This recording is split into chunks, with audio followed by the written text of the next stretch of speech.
एक चीज आपको जरूर मेंशन करना चाहूंगी।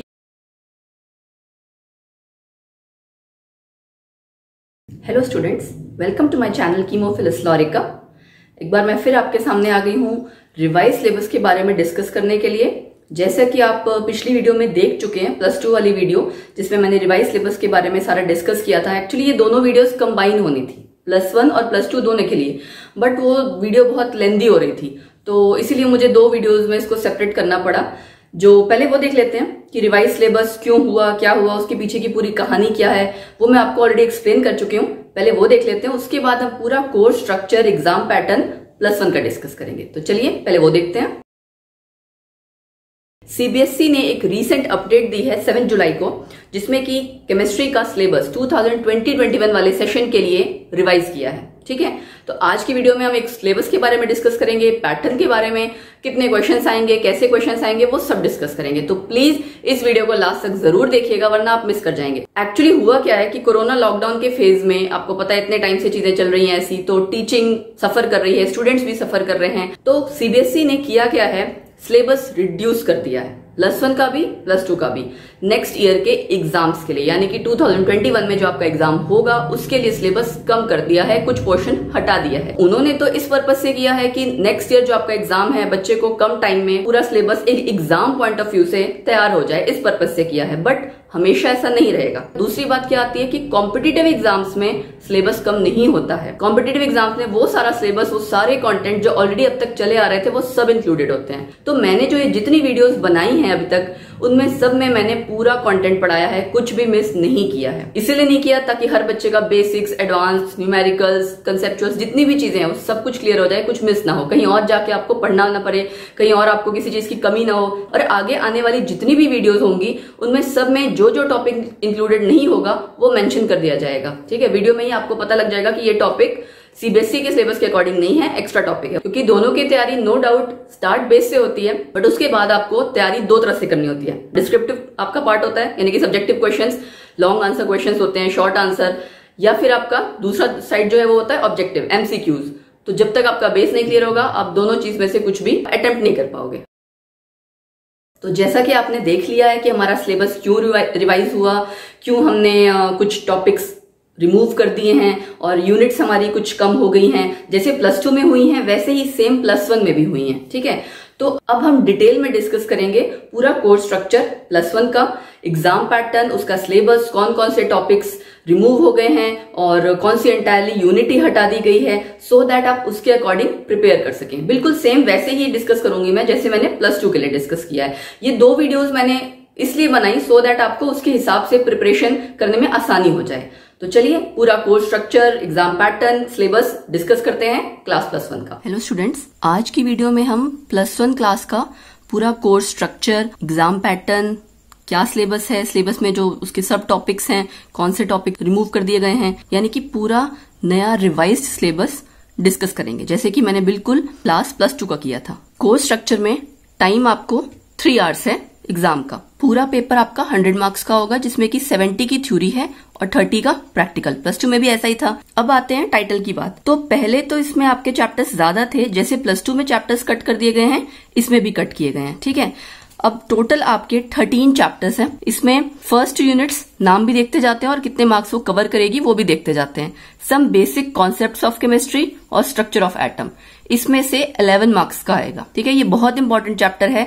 स्ट्रक्चर ऑफ एटम में भी आपके काफी न्यूमेरिकल्स आते हैं। बेसिक कॉन्सेप्ट में तो है ही बहुत कुछ, मोल कॉन्सेप्ट है पूरा, उसके न्यूमेरिकल्स बहुत जरूरी हैं। तो दोनों ही चैप्टर काफी इंपॉर्टेंट है, 11 मार्क्स कवर करेगा, इसमें से न्यूमेरिकल भी बहुत आएंगे। फिर है आपका classification of elements and periodicity in properties, यानी कि आपको पूरा पीरियोडिक टेबल अच्छे से आना चाहिए। इसमें से आपका 4 मार्क्स का आएगा। ठीक है, ये बहुत इजी चैप्टर है, 4 मार्क्स आप बहुत इजीली यहां से ला सकते हैं। फिर है आपका 4th unit chemical bonding and molecular structure, 5th unit states of matter and, जिसमें कि gases and liquids, 6th unit chemical thermodynamics, 7th unit equilibrium. ये चारों आपका मिला के 21 मार्क्स कवर करेगा, यानी कि काफी बड़ा नंबर है 21 मार्क्स, है ना। तो इसमें अब आपका केमिकल बॉन्डिंग वाले में हाइब्रिडाइजेशन एंड ऑल आप सारा कवर करोगे, bonding, ionic bond, covalent bond, ये सारी चीजें कवर करोगे। स्टेट्स ऑफ मैटर में आपके गैसेज वगैरह के और जितने लॉज हैं उसके न्यूमेरिकल्स भी हैं, यहाँ पे आपको न्यूमेरिकल पार्ट आएगा। केमिकल थर्मोडायनेमिक्स में भी न्यूमेरिकल पार्ट है और इक्विलिब्रियम में भी न्यूमेरिकल पार्ट है।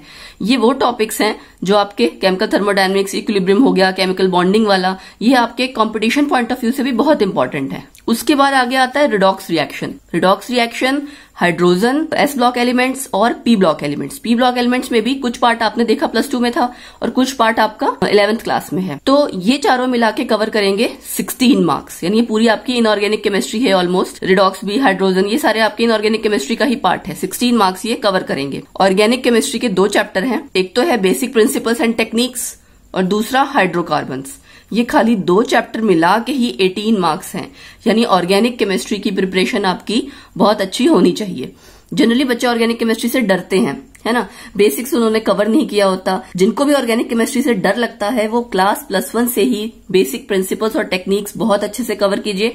ये अगर आपको नोमेनक्लेचर में ही बच्चों को बहुत दिक्कत आती है, अगर ये आप प्रॉपर कवर कर लेंगे तो वो आगे आपको हेल्प करेंगे रिएक्शंस को समझने में। तो ये तो थे आपके सारा थ्योरी का। अब प्रैक्टिकल में आपका प्रैक्टिकल फाइल 5 मार्क्स की, वाइवा 10 मार्क्स का, रिटन टेस्ट 10 मार्क्स का, एक्सपेरिमेंट 5 मार्क्स का। जैसे +2 में था सेम वैसे ही यहाँ पे 30 मार्क्स का आपका पूरा प्रैक्टिकल कवर करेगा। अब क्वेश्चन पेपर का पैटर्न, ये क्वेश्चन पेपर का पैटर्न बिल्कुल सेम है जैसे +2 में था वैसे ही +1 में भी है सेम। ठीक है, फिर से एक बार डिस्कस कर लेते हैं +1 वाले बच्चों के लिए। पार्ट ए और पार्ट बी 2 पार्ट्स में है। ठीक है, एक पार्ट है आपका ऑब्जेक्टिव टाइप जिसमें आपके एमसीक्यूज होंगे, असर्शन रीजन, है ना, इस तरह के क्वेश्चंस होंगे। पार्ट बी है आपका सब्जेक्टिव टाइप जिसमें आपको डिस्क्राइब करना होगा, एक्सप्लेन करना होगा, आंसर्स आपको डिस्क्रिप्टिव लिखने होंगे। ठीक है, दोनों ही आपके 35 मार्क्स के हैं, टोटल मिला के 70 मार्क्स। अब सब्जेक्टिव में भी 2 अलग अलग टाइप्स आ गए, शॉर्ट और लॉन्ग आंसर, है ना। तो पार्ट ए पार्ट बी अलग अलग देख लेते हैं। पार्ट ए में ऑब्जेक्टिव टाइप वाले क्वेश्चंस होंगे और केस बेस्ड।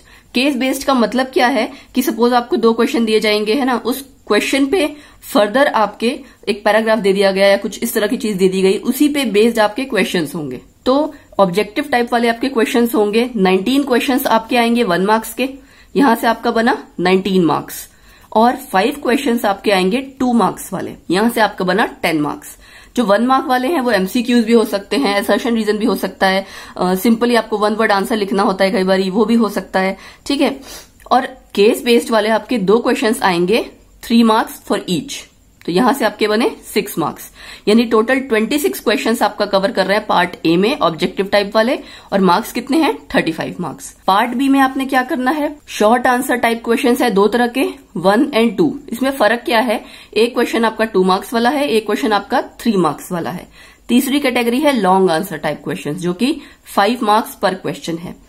तो शॉर्ट आंसर जो फर्स्ट टाइप वाले हैं उसके नंबर ऑफ क्वेश्चंस कितने होंगे 4, यानी कि आपको 4 क्वेश्चंस आएंगे जो कि 2 मार्क्स वाले होंगे। ऐसे ही 4 क्वेश्चंस आपके सेकंड टाइप के आएंगे, शॉर्ट आंसर 2 टाइप के, जो कि 3 मार्क्स के होंगे। अब ये हो सकता है कि इसमें सब पार्ट्स, तो जरूरी नहीं है कि पूरा एक ही क्वेश्चन 3 मार्क्स का हो, ऐसा भी हो सकता है एक पार्ट आपका 1 मार्क्स का, एक पार्ट आपका 2 मार्क्स का। ठीक है, बट पूरा क्वेश्चन आपका 3 मार्क्स का बनेगा। फिर आपका आता है लॉन्ग आंसर क्वेश्चन, जहां पे 3 क्वेश्चन आपके आएंगे 5 मार्क्स फॉर ईच। तो यहां से मार्क्स कितने बने, शॉर्ट आंसर 1 वाले 8 मार्क्स बन जाएगा, 2 into 4 8। शॉर्ट आंसर टाइप 2 में आपका 12 मार्क्स और लॉन्ग आंसर वाले आपके 15 मार्क्स। ठीक है, तो यानी 11 क्वेश्चंस आपके पार्ट बी के आएंगे और मार्क्स कितने बने 35। तो पहले वाले पार्ट ए में कितने थे 26 और ये 11, टोटल कितने क्वेश्चंस हो गए 37 और मार्क्स 70। सेम वैसे ही उसके बाद इंटरनल चॉइसेस यहां पे भी होंगी, है ना, जैसे आपके मैंने पिछले उसमें कहा था +2 में, वैसे ही इसमें क्वेश्चंस में आपकी इंटरनल चॉइसेस होंगी हर सेक्शन में। ठीक है, मैक्सिमम वो BCD जो आपके सेक्शंस होते हैं उसमें होगी। अब ये BCD सेक्शंस क्या है, क्वेश्चन पेपर आपका 4 सेक्शंस में डिवाइड होगा, A-B-C-D। सेक्शन ए आपका वो होगा क्वेश्चन नंबर 1 to 20 जिसमें कि very short answer type questions होंगे 1 मार्क वाले। फिर सेक्शन बी में 21 to 27 जहां पे short answer type questions 2 marks वाले। Section C question number 28 to 34 long answer type 1 question 3 marks वाले। Section D question number 35 to 37 long answer type 2 questions 5 marks. यहाँ पे 2 इसको नाम इस तरह से दे दिया, लॉन्ग आंसर टाइप 1 टाइप 2, यहाँ पे इसको शॉर्ट आंसर टाइप 1 टाइप 2 भी इन दोनों को कंसीडर कर सकते थे, बी और सी को। तो बेसिकली इस पूरे पैटर्न से आइडिया क्या लगता है कि कितने कितने मार्क्स वाले क्वेश्चन आएंगे, ज्यादा लेंदी नहीं आएंगे। ये जो 5 मार्क्स वाला क्वेश्चन भी है, इसमें आपको पूरा 5 मार्क्स का एक क्वेश्चन लिखने को नहीं आएगा, है ना। साइंस में आपका नॉर्मली क्या होता है, फिजिक्स केमिस्ट्री वाले सारे चैप्टर्स में, इस तरह के सब्जेक्ट्स में, कि आपको सब पार्ट्स दिए होते हैं। एक ही क्वेश्चन में 2-3 पार्ट्स होंगे, सबको मिला के 5 मार्क्स का बनेगा। तो वहां बेनिफिट रहता है आपका कि सपोज 3 क्वेश्चन दिए हैं, वैसे तो आपको पूरा सिलेबस करना आना चाहिए, है ना, बट कई बार ऐसा होता है बच्चों को कोई चीज मिस हो जाती है, तो ऐसा नहीं कि पूरा आंसर ही चला जाएगा, आपका सारे मार्क्स आप लूज कर दोगे, नहीं। 3 पार्ट्स हैं, तो सपोज आपको 2 पार्ट्स आते थे, आपको 2 पार्ट्स आपने अच्छे से अटेम्प्ट किए, उसके नंबर आपको पूरे मिलेंगे, ठीक है। तो इसलिए पैटर्न जानने का बेनिफिट ये होता है कि थोड़ी सी हम तैयारी वैसे करते हैं। तो आपको पूरा कोर्स स्ट्रक्चर पता लग गया, ठीक है, और एग्जाम पैटर्न पता लग गया। अब करते हैं डिटेल में डिस्कस हमारे जितनी यूनिट्स हैं उनके सब टॉपिक्स और कौन कौन से पोर्शन हमने सीबीएसई ने अब की बार रिवाइज सिलेबस के अकॉर्डिंग हटा दिए हैं, वो भी। क्योंकि मैंने आपको जैसे पहले बताया +2 की वीडियो के रिगार्डिंग भी, इसमें मैं फिर दोबारा रिपीट कर रही हूं, हम एक यूनिट अपनी +1 की आप ऑलरेडी देख चुके हो, उसकी वीडियोस अपलोड हो चुकी हैं, तो उसमें मैंने सारा कवर किया है सिलेबस, है ना। कवर करने का बेनिफिट क्या है कि अगर आप खाली इस साल के लिए पढ़ रहे हो तब तो ठीक है, आपका ये जितने भी आपके पोर्शंस कट हो गए हैं उसके अकॉर्डिंग आप मार्क्स के लिए खाली पढ़ रहे हो तो फाइन, बट जो पोर्शन आपका हट गया है वो जरूरी नहीं है हमेशा हटा रहेगा। And more over competitive exams के लिए सब कुछ इंपॉर्टेंट है, सब पढ़ना होता है। तो आगे अब जो भी चैप्टर्स चलेंगे उसमें मैं मेंशन कर दिया करूंगी this topic is not in syllabus, but class +1 के लिए आपको जो मैं अब टॉपिक्स बताऊंगी अभी फर्स्ट चैप्टर के लिए, +1 के फर्स्ट चैप्टर के लिए, कि जो जो टॉपिक्स मैंने तो वीडियो में पढ़ाए हुए हैं बट वो सिलेबस में नहीं है, वो आप देख लीजिएगा, ठीक है। सो चलिए डिस्कस करते हैं chapter wise description of revised syllabus, जो आपका न्यू सिलेबस है केमिस्ट्री का फॉर क्लास +1। पहली यूनिट है आपकी some basic concepts of chemistry, जो कि हम कर चुके हैं। इसमें आपके टॉपिक्स आएंगे जनरल इंट्रोडक्शन की इंपॉर्टेंस और स्कोप क्या है केमिस्ट्री का, ये हमने किया था। Atomic and molecular masses, mole concept and molar mass, ठीक है, percentage composition, empirical and molecular formula, chemical reactions, stoichiometry and calculations based on stoichiometry। अब ये तो उन्होंने थोड़ा शॉर्ट में लिख दिया, ठीक है। इसमें से आप देख सकते होगे क्या कटा है, स्टार्टिंग वाले लॉज। ये देखिए आगे पोर्शन रिमूव जो हो गया है वो देखते हैं। Nature of matter, laws of chemical combination, वो चारों, है ना। डाल्टन्स एटॉमिक थ्योरी कट हो गई है। Concept of elements, atoms, molecules, अब ये कट तो कर दिया है, बट कॉमन सेंस देखिए कि सपोज करो अगर बच्चे को एलिमेंट, एटम, मॉलिक्यूल पता ही नहीं होगा तो आगे न्यूमेरिकल कैसे करेगा। इसीलिए मैंने कहा कुछ पोर्शन कट तो कर दिया है, but still it is very important to understand the whole concept. अगर आपको बेसिक नहीं पता तो आप आगे नहीं अटेम्प्ट कर पाएंगे। आप जैसे फर्स्ट यूनिट में देख चुके हो एलिमेंट्स और एटम्स और मॉलिक्यूल, सपोज करो जैसे था, हमने किया हुआ है कि एवोगाड्रो नंबर ऑफ एटम्स कब होते हैं, एवोगाड्रो नंबर ऑफ मॉलिक्यूल्स कब होते हैं। तो अगर बच्चे को एटम और मॉलिक्यूल का नहीं पता होगा तो आगे भी फर्दर गलती होगी। इसलिए मैं आपसे यही कहूंगी कि सिलेबस आप सारा पढ़िए, बट हाँ कहाँ ज्यादा एम्फेसिस देना है कहाँ कम वो ध्यान रखिए थोड़ा, ठीक है। कब आप सीबीएसई के लिए तैयार कर रहे हैं, कब आप कंपटीशन के लिए, वो थोड़ा ध्यान में रखिए। सेकेंड यूनिट है आपकी स्ट्रक्चर ऑफ एटम। इसमें क्या आ जाएगा, Bohr's model and it's limitations, concept of shells and सब shells, dual nature of matter and light, de Broglie relationship, Heisenberg uncertainty principle, फिर कॉन्सेप्ट ऑफ ऑर्बिटल्स, ठीक है, क्वांटम नंबर्स। इनमें से हो सकता है कुछ टॉपिक्स आपने पिछली क्लास में थोड़े बहुत टच किए हो, आपको थोड़ा सा आइडिया लगा हो कि क्या चीज होती है क्या नहीं, है ना। Shapes of s p d orbitals, rules for filling the orbitals, उसमें 3 रूल हैं, aufbau principle, Pauli's exclusion principle and Hund's rule, ठीक है। फिर आती है आपकी electronic configuration, then stability of half filled and completely filled orbitals. अब ये वाला चैप्टर पूरा बहुत इंपॉर्टेंट है, ठीक है। इसमें हेजनबर्ग अनसर्टेनिटी प्रिंसिपल हो गया आपका, ये अनसर्टेनिटी प्रिंसिपल, डी ब्रॉगली वाला आपका हो गया, क्वांटम नंबर्स। वैसे तो देखा जाए पूरा चैप्टर इंपॉर्टेंट है। इलेक्ट्रॉनिक कॉन्फिगरेशन, इस पे बेस्ड बहुत सारे आपके क्वेश्चंस आते हैं, कंसेप्चुअल्स आते हैं, तो आपको पूरी नॉलेज होनी चाहिए बेसिक की, ठीक है। आगे बढ़ते हैं कि अब देखते हैं कि इस चैप्टर में से कौन कौन से पोर्शन हटा दिए हैं। Discovery of electron, proton, neutron, 3 चीजें हटाई हैं, ठीक है। एटॉमिक नंबर हटाया है, आइसोटोप, आइसोबार्स हटाया है, but this is very important, आता है इस पे क्वेश्चन, ठीक है। और Thompson model and it's limitations, चलो चल जाएगा इसके बिना काम। Rutherford model and it's limitations, इसके बिना भी चल जाएगा, पढ़ाऊंगी मैं आपको सारा, बट स्टिल बता दे रही हूं कि ये पोर्शन हटा दिया गया है। देन आपका आता है unit 3, classification of elements and periodicity, यानी कि पूरा पीरियोडिक टेबल। अब इसमें आपका मॉडर्न पीरियोडिक लॉ और उसी पे बेस्ड आपका जो प्रेजेंट पीरियोडिक टेबल है वो आएगा सारा। पीरियोडिक ट्रेंड्स आएंगे और इन प्रॉपर्टीज ऑफ एलिमेंट्स, जैसे कि आपके atomic radii, ionic radii, inert gas radii, ठीक है, ionization enthalpy, electron gain enthalpy, electronegativity, valency, nomenclature of elements with atomic number greater than 100। तो ये वैलेंसी तक ये जो सारे आपके प्रॉपर्टीज हमने डिस्कस की ना, इसके सबके ट्रेंड पढ़ेंगे हम इसमें, कि ग्रुप्स में जब हम ग्रुप्स में मूव करते हैं तो कैसे चेंज होता है, और हम पीरियड्स में मूव करते हैं तो कैसे चेंज होता है, यानी along the rows and down the groups, ठीक है, कैसे आपकी वो वैल्यू चेंज होती है, बढ़ती है, घटती है, अगर बढ़ती है, घट रही है तो उसका रीजन क्या है। वो एक्चुअली इनऑर्गेनिक केमिस्ट्री में या इस तरह के जो आप एस ब्लॉक, पी ब्लॉक जब पढ़ोगे या पीरियोडिक टेबल पूरा पढ़ोगे, उसमें बेसिक ये सारी आपको जितनी प्रॉपर्टीज हैं अच्छे से आनी चाहिए, पता होना चाहिए कि कब आपकी चीजें जो भी प्रॉपर्टी है घट रही हैं, बढ़ रही हैं, उसके पीछे बहुत सारे कंसेप्चुअल्स आते हैं और उसी पे बेस्ड फर्दर कई सारी ऐसे एक्सेप्शंस भी होती है, वो भी आपको पढ़नी पड़ेंगी, ठीक है। देन है जो पोर्शन रिमूव किया है, सिग्निफिकेंस ऑफ क्लासिफिकेशन, कि हम क्यों क्लासिफाई करते हैं, पीरियोडिक टेबल हमें क्यों ऐसे बनाना पड़ा। Brief history of development of periodic table, ये कुछ खास ज्यादा इंपॉर्टेंट नहीं है, ठीक है। देन है chemical bonding and molecular structure, valence electrons, ionic bond, covalent bond, दोनों टाइप के बॉन्ड्स हो गए। बॉन्ड पैरामीटर्स, इसमें आपका जाएगा बॉन्ड लेंथ, बॉन्ड एनर्जी क्या होती है ना, बॉन्ड स्ट्रेंथ क्या होती है, सिंगल बॉन्ड में कैसा होगा, डबल ट्रिपल बॉन्ड में, वो सारी चीज आएंगी इसमें। देन लुईस स्ट्रक्चर, ये आपको स्ट्रक्चर लिखना आना पड़ेगा, लुईस डॉट स्ट्रक्चर होता है, ठीक है, ये सिखाऊंगी मैं कैसे लिखते हैं। Polar character of a covalent bond, then covalent character of ionic bond. Actually कोई भी बॉन्ड है आपको, जैसे आयनिक बॉन्ड है तो उसमें पार्शियल कोवेलेंट कैरेक्टर हो सकता है, या कोवेलेंट बॉन्ड है तो उसमें पार्शियल आयनिक कैरेक्टर हो सकता है, इसीलिए कहा गया उसको पोलर कैरेक्टर। तो ये वो दो टॉपिक्स हैं। Then valence bond theory, resonance, geometry of covalent molecules, VSCPR theory, concept of hybridization, ये बहुत इंपॉर्टेंट है ना, हाइब्रिडाइजेशन और उससे रिलेटेड मॉलिक्यूल्स की ज्योमेट्री, शेप्स, ये सब बहुत पूछा जाता है, ठीक है, कॉम्पिटिटिव एग्जाम्स में भी पूछा जाता है। आपको हाइब्रिडाइजेशन बहुत अच्छे से निकालनी आनी चाहिए, किस कंपाउंड की कैसी हाइब्रिडाइजेशन है, कैसी शेप है, कैसी geometry, this is all very important, ठीक है। देन इन्वॉल्विंग sp-d ऑर्बिटल्स, तीनों का यूज करते हुए, शेप्स हैं कुछ मॉलिक्यूल्स की, और मॉलिक्यूल वैसे तो देखो यहाँ सिंपल मॉलिक्यूल्स, कुछ मॉलिक्यूल्स मेंशन किए हुए हैं वो पढ़ने होंगे, बट एग्जाम में क्या होता है सिमिलर कई सारे मॉलिक्यूल्स पूछे जा सकते हैं, तो आपको बेसिक्स एक टाइप का मॉलिक्यूल अगर पढ़ा होगा तो उसी के सिमिलर जो है वो आने चाहिए, ठीक है। मैं काफी सारे मॉलिक्यूल्स लूंगी सो दैट आपकी प्रैक्टिस हो जाए।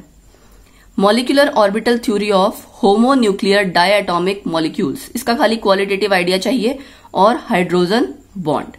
ये था आपका 4th unit chemical bonding and molecular structure का। अब देखते हैं इसमें कौन सा पोर्शन हटा दिया है। ये जो आपका चैप्टर था केमिकल बॉन्डिंग वाला, ये ऑलमोस्ट पूरा ही है, इसमें से कुछ भी नहीं हटाया है, ठीक है। तो यानी आपने ये चैप्टर पूरा करना है एंड इट्स वेरी गुड, ठीक है। सिलेबस कट करने से बच्चे खुश तो हो जाते हैं, लेकिन ये भूल जाते हैं कि उनका खुद का ही नुकसान है। कंपटीशन में तो आपने बैठना ही है, खाली सपोज करो कोई बच्चा कुछ भी नहीं करता, बीटेक एंड ऑल कुछ नहीं करता, सपोज बेसिक एंट्रेंस में भी अगर आप जा रहे हो, वहां पे भी आपको बेसिक सारे टॉपिक आने चाहिए to crack that entrance exam, है ना। तो इसके लिए आपको सारे टॉपिक्स अच्छे से कवर होने चाहिए, इसीलिए कहती हूं बार बार कि सारे टॉपिक्स जरूर पढ़िएगा, चाहे बेशक फ्री टाइम में आप जो टॉपिक्स कट हो गए हैं इनको आप फ्री टाइम में पढ़ें, लेकिन पढ़ें जरूर। देन है 5th unit states of matter, gases and liquids. 3 states of matter आपको पता है वो पढ़ना है इसमें।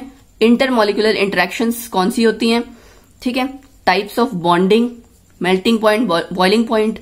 फिर आपका आता है role of gas laws in elucidating the concept of molecule, उसमें कई सारे आपके आगे लॉज आ जाएंगे, Boyle's law, Charles law, Gay Lussac's law, Avogadro law, ideal behaviour जिसको हम कहते हैं ना आइडियल गैस, वो वाला सारा कॉन्सेप्ट इसी वाले चैप्टर में आएगा। Empirical derivation of gas equation, ideal gas equation जो होती है वो यहां आएगी। Avogadro number, ideal gas equation and deviation from ideal behaviour. कि कुछ गैसेस हम कहते तो है कि आइडल गैस कौन सी होती है, बट एक्चुअल में आइडल गैस एग्जिस्ट नहीं करती है। डेविएशन होता है उस बिहेवियर से, क्यों होता है, कैसे होता है, वो सारा यानी कि पूरा गैसेज एंड लिक्विड्स के बारे में हम इसमें कवर करेंगे। बट आपने देखा कि ये सारा तो हमने खाली गैसेज के बारे में कवर किया है। चैप्टर का नाम है states of matter, gases and liquids. तो आप देख सकते हैं पोर्शन टू बी रिड्यूस्ड में लिक्विड वाला सारा पार्ट कट कर दिया गया है। कैसे? एक तो लिक्विफिकेशन ऑफ गैसेज के पार्ट में से ये कट किया है। क्रिटिकल टेम्परेचर, बट ये इंपॉर्टेंट है क्रिटिकल टेम्परेचर, ठीक है, कि क्या होता है इसके अबव द क्रिटिकल टेम्परेचर क्या होता है, बिलो द क्रिटिकल टेम्परेचर क्या होता है, ये पता होना चाहिए। Kinetic energy and molecular speeds, ये भी बहुत इंपॉर्टेंट है। एलिमेंट्री आइडिया ही है, ठीक है, बट इंपॉर्टेंट है। लिक्विड स्टेट आपकी पूरी कट कर दी है। Vapour pressure, viscosity, surface tension, ये जितनी प्रॉपर्टीज थी इनका था तो क्वालिटेटिव आइडिया और इसके रिगार्डिंग जस्ट कॉन्सेप्चुअल ही थे, ठीक है, यानी कॉन्सेप्ट बेस्ड आपके कुछ क्वेश्चंस ही पूछे जाते थे, वो सब कट कर दिया है। देन है नेक्स्ट यूनिट, 6th यूनिट आपकी केमिकल थर्मोडायनेमिक्स। बहुत इंपॉर्टेंट है ये भी। Concept of system, types of system कि कितने टाइप का होता है, ओपन है, क्लोज है, ठीक है, उस पे बेस्ड है ये चीज। सराउंडिंग्स क्या है, work, heat, energy, extensive intensive properties क्या है, स्टेट फंक्शंस क्या होते हैं, पाथ फंक्शंस यहाँ मेंशन नहीं है, पाथ फंक्शन भी होता है। फर्स्ट लॉ ऑफ थर्मोडायनेमिक्स, ये एक्चुअली सिलेबस ना उन्होंने लिख तो दिया होता है टॉपिक वाइज, पूरा क्लियरली मेंशन नहीं किया होता। जैसे स्टेट फंक्शन है, पाथ फंक्शन लिखा नहीं हुआ है, बट पाथ फंक्शन भी इसके साथ ही आता है कि कौन सा आपके पाथ पे बेस्ड डिपेंड करता है, कौन सा स्टेट पे डिपेंड करता है, ठीक है, इनिशियल एंड फाइनल स्टेट पे। Then first law of thermodynamics में इंटरनल एनर्जी एंड एंथैल्पी के बारे में, measurement of delta U and delta H, delta U delta H यही है इंटरनल एनर्जी और enthalpy. Hess law of constant heat summation, enthalpy of bond dissociation, enthalpy of, ये सब enthalpies ही हैं, combustion की, फॉर्मेशन की, एटोमाइजेशन की, sublimation, phase transition, ionization, solution and dilution, ये सारी एंथैल्पीज ही हैं। इन पे बेस्ड सब न्यूमेरिकल्स आते हैं, okay. Then second law of thermodynamics, उसकी brief introduction. Introduction of entropy as a state function, introduction of entropy as a state function, ठीक है। एंट्रोपी क्या होता है और कैसे स्टेट फंक्शन है वो चीज आएगी यहाँ पे। गिब्स फ्री एनर्जी क्या होती है, Gibbs free energy change for spontaneous and non spontaneous processes. Then third law of thermodynamics का ब्रीफ इंट्रोडक्शन। ये सारे टॉपिक्स आपके केमिकल थर्मोडायनेमिक्स में आएंगे। ये आपका काफी बड़ा चैप्टर है और बहुत पोर्शन कवर भी करता है, सिंपल एग्जाम के लिए भी, सीबीएसई के एग्जाम के लिए भी, and competitive point of view से भी ये काफी इंपॉर्टेंट चैप्टर है। देन इसमें से जो पोर्शन हटाया है वो है heat capacity and specific heat capacity, but ये टॉपिक आपका न्यूमेरिकल में जरूर काम आता है, ठीक है। हीट कैपेसिटी की वर्ड दी होती है, स्पेसिफिक हीट कैपेसिटी, कन्वर्जन आनी चाहिए, उसी पे बेस्ड आगे न्यूमेरिकल्स होते हैं, तो इसलिए ये थोड़ा जरूरी है। देन क्राइटेरिया फॉर इक्विलिब्रियम, ये तो चलो आपका इक्विलिब्रियम में कवर हो जाएगा। फिर है नेक्स्ट यूनिट आपकी इक्विलिब्रियम। इसमें आपका इक्विलिब्रियम फिजिकल केमिकल दोनों प्रोसेसेस में आप डिस्कस करोगे, पढ़ोगे। डायनेमिक नेचर ऑफ इक्विलिब्रियम, ठीक है, law of mass action, equilibrium constant क्या चीज होती है, फैक्टर्स अफेक्टिंग इक्विलिब्रियम, इसमें आपके आ जाएंगे ली शैटलियर्स प्रिंसिपल, ठीक है। उसमें 2-3 चीजें हैं, वॉल्यूम से कैसे इफेक्ट हो रहा है, प्रेशर से कैसे इफेक्ट हो रहा है, कंसंट्रेशन से कैसे, ठीक है। 2-3 फैक्ट आपके 3-4 एक्चुअली फैक्टर्स हैं, वो इसमें कवर होंगे। ये सारा आपका केमिकल इक्विलिब्रियम था। अब इसी में इक्विलिब्रियम वाले चैप्टर में ही आयनिक इक्विलिब्रियम भी है, जिसमें ionization of acids and bases आएगा। स्ट्रॉन्ग एंड वीक इलेक्ट्रोलाइट्स के बारे में है कि कैसे कैसे होते हैं उनके एग्जाम्पल, कैसे डिसोशिएट करेंगे। फिर degree of ionization, then ionization of poly basic acids, acid strength क्या चीज है, concept of pH, buffer solution, solubility product, common ion effect with illustrative examples. अब ये इक्विलिब्रियम का चैप्टर इन्होंने बहुत शॉर्ट में सब टॉपिक्स मेंशन किए हुए हैं, बट एक्चुअल में इसमें और भी बहुत से टॉपिक्स हैं जो इन्हीं टॉपिक्स में कवर होते हैं, जो इन्होंने मेंशन नहीं कर रखे हैं, ठीक है। तो वो सब भी हमें कवर करने होंगे। अब जो पोर्शन रिमूव किया है वो है हाइड्रोलिसिस ऑफ सॉल्ट्स, जिसपे की एलिमेंट्री आइडिया कहा हुआ है हेंडरसन इक्वेशन। इस पे बेस्ड आपके काफी सारे न्यूमेरिकल्स थे कि सॉल्ट हाइड्रोलिसिस कैसे होती है, उसमें फर्दर आपके रिलेशंस हैं, है ना, स्ट्रॉन्ग एसिड है, वीक बेस है, कैसा है, कई सारे का कॉम्बिनेशन को लेके सॉल्ट्स थे, उनके रिगार्डिंग रिलेशंस थे, वो पोर्शन इन्होंने पूरा रिमूव कर दिया है। Then 8th unit redox reaction, ये बहुत सिंपल सी यूनिट है। Concept of oxidation and reduction कि क्या होता है ये इन टर्म्स ऑफ, अब कई चीजें हो सकती है, इलेक्ट्रॉन के लॉस गेन हो रहा है हाइड्रोजन की टर्म्स में, ऑक्सीजन की टर्म्स में। पहले आपने थोड़ा आसान सी चीजें पढ़ी हुई है छोटी क्लास में, है ना, एडिशन ऑफ हाइड्रोजन है कि एडिशन ऑफ ऑक्सीजन है, क्या है, इस बारी क्या करोगे आप, loss and gain of electrons के टर्म में भी ऑक्सीडेशन रिडक्शन पढ़ोगे। और रिडॉक्स रिएक्शंस, ऑक्सीडेशन नंबर क्या चीज होती है, बैलेंसिंग करनी आनी चाहिए। Then change in oxidation number, और ये लिखा हुआ है, मेंशन किया हुआ in terms of loss and gain of electrons and change in oxidation number. ये दो टाइप्स दिए हुए हैं, इन दोनों मेथड से आपको बैलेंस करनी आनी चाहिए। ठीक है। Applications of redox reaction remove कर दिया है, ये कुछ ऐसा वैसे खास था भी नहीं इतना। देन है हाइड्रोजन। हाइड्रोजन में पोजीशन ऑफ हाइड्रोजन पूरे पीरियोडिक टेबल में क्या उसकी पोजीशन है, अकरेंस कैसे होती है, आइसोटोप्स उसके, हाइड्राइड्स में 3 टाइप, आयनिक, कोवेलेंट, इंटरस्टिशियल, तीनों पढ़ने हैं। Then physical and chemical properties क्या है, वाटर की, हैवी वाटर की, खाली इन दोनों की ही है, और हाइड्रोजन एज अ फ्यूल, ये करना है। और preparation properties and uses hydrogen की रिमूव कर दी है। वाटर की फिजिकल एंड केमिकल प्रॉपर्टीज रखी हैं, हाइड्रोजन की रिमूव कर दी है। हाइड्रोजन पेरोक्साइड पूरा ही रिमूव कर दिया है, preparation, reaction, structure and use सारा। यूनिट 10 आपका आता है एस ब्लॉक एलिमेंट्स, यानी कि alkali and alkaline earth metals, यानी कि ग्रुप 1 और आपका ग्रुप 2। इसमें आपने जनरल इंट्रोडक्शन, ये तो देखो जो भी आपके इस तरह के पीरियोडिक टेबल वाले ना, उसकी जनरल इंट्रोडक्शन आनी चाहिए, इलेक्ट्रॉनिक कन्फिग्रेशन, अकरेंस क्या है, ये सब सबकी करनी है। एस ब्लॉक है, पी ब्लॉक है, जैसे हम डी एंड एफ भी देखा था हमने प्लस 2 में, वो सब में ही करना होता है। Anomalous properties of first element of each group, diagonal relationship इसमें आता है, वो कवर करना है। और ट्रेंड्स करने हैं, trends in the variation of properties, कौन कौन सी, ionisation enthalpy, atomic, ionic radii, और भी कुछ होंगी, उनका भी ट्रेंड हमें पढ़ना होगा। ठीक है। Trends in chemical reactivity with oxygen, water, hydrogen, इनके साथ कैसे रिएक्ट करेगा, और हैलोजन, उसका ट्रेंड हमें देखना है। और यूजेस, इसमें काफी पोर्शन रिमूव कर दिया है। Preparation and properties of some important compounds, काफी सारे थे, sodium carbonate, sodium chloride, sodium hydroxide, sodium hydrogen carbonate, इसकी प्रिपरेशन प्रॉपर्टीज सब रिमूव कर दी है। बायोलॉजिकल इंपॉर्टेंस सोडियम पोटेशियम की रिमूव कर दी है। Calcium oxide and calcium carbonate के बारे में और उसके इंडस्ट्रियल यूजेस रिमूव कर दिए हैं। Biological importance of magnesium and calcium भी रिमूव कर दिया है। इसमें से कुछ चीजें तो इंपॉर्टेंट है जो एग्जाम में एमसीक्यूज वाले में पूछ लिया जाता है, एंड कुछ चलो उसके बिना काम चल जाएगा। ठीक। देन है 11th यूनिट आपकी सम पी ब्लॉक एलिमेंट्स, कुछ पोर्शन आपका प्लस 2 में है बाद वाला, और स्टार्टिंग का आपका यहां पे है। General introduction to p block elements, ठीक है, पी ब्लॉक एलिमेंट्स क्या होते हैं, क्या क्या कवर करेंगे वो, इसमें 13 और 14 ग्रुप हम कवर करेंगे। 13 ग्रुप में general introduction, electronic configuration, occurrence, variation of properties, oxidation states कैसे होती है उनकी, ट्रेंड्स क्या है केमिकल रिएक्टिविटी के, ठीक है, anomalous properties of first element of the group, जैसे एस ब्लॉक में किया था वैसे यहां पे भी, और बोरोन की फिजिकल एंड केमिकल प्रॉपर्टीज करनी है। ऐसे ही ग्रुप 14 में general introduction, electronic configuration, occurrence, variation of properties, oxidation state, trends in chemical reactivity, ये सारा सेम ही है, जैसे 13 में किया वैसे 14 में। Anomalous behaviour of first element, then carbon की कैटेनेशन प्रॉपर्टी, उसके एलोट्रोपिक फॉर्म्स, उसकी फिजिकल एंड केमिकल प्रॉपर्टीज, ये कवर करनी है। कुछ पोर्शन इस चैप्टर में से रिमूव भी करना है। कुछ कंपाउंड्स हैं आपके इंपॉर्टेंट कंपाउंड्स, जैसे कि borax, boric acid, boron hydrides, है ना, एल्यूमिनियम की reactions with acids and alkalis, उनके यूजेस, ये रिमूव तो कर दिया है, बट इसके रिगार्डिंग क्वेश्चन पूछे जाते हैं हमसे। ये आपका मेन ग्रुप एलिमेंट्स का एक तरह से देखा जाए, आपका एस एंड पी ब्लॉक मिला के मेन ग्रुप बनता है ना, तो वो कवर करता है, उसमें इसके रिगार्डिंग न्यूमेरिकल क्वेश्चंस पूछे जाते हैं। और कार्बन का कुछ पार्ट रिमूव किया है। Uses of some important compounds, oxides को रिमूव कर दिया है उसके।